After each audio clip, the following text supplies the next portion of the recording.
Welcome to my Leading from the Middle Guidebook. I'm going to break this down by class session. First, I'll discuss the topics covered in the class. Then I'll explain a little bit about what I learned.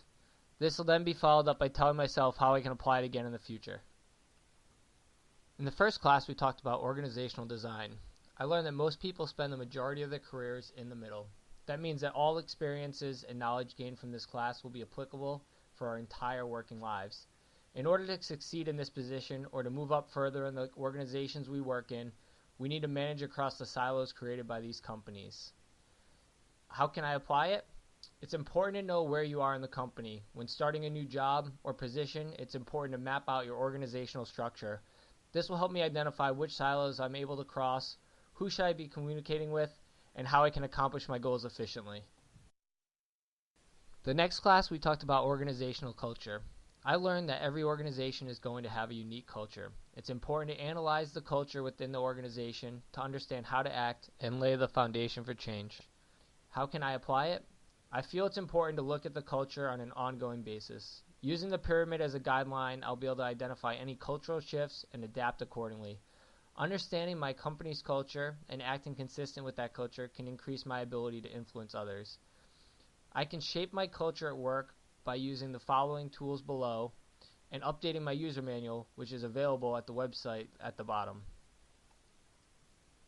In the third class, we learned about power and politics. Managers use their networks for their political influence and for soft power. By creating a strong network, I'll be able to accomplish more within my organization.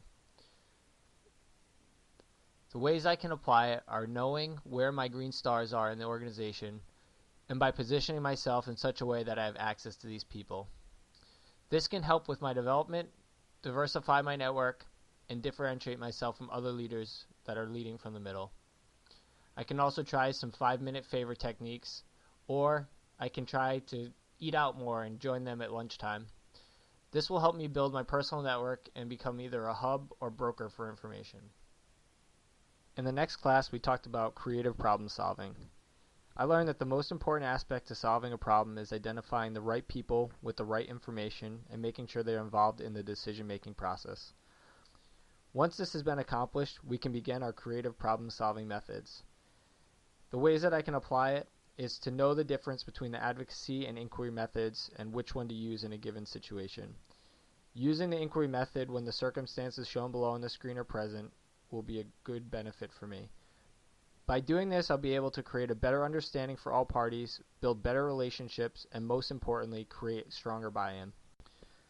The next topic we talked about was difficult conversations. I learned that coaching is a skill that can be practiced and improved. 2 ways to be a better coach are to be open-minded and to listen to others as much as you are talking. I found that using the IELTS model is a valuable technique that can be used in many conversations. By using the IELTS model to help guide me through conversations, I should have less difficulty than I have in the past. Specifically, focusing on the listening and emphasizing steps will make these conversations more approachable for me. The second to last topic we discussed was managing up.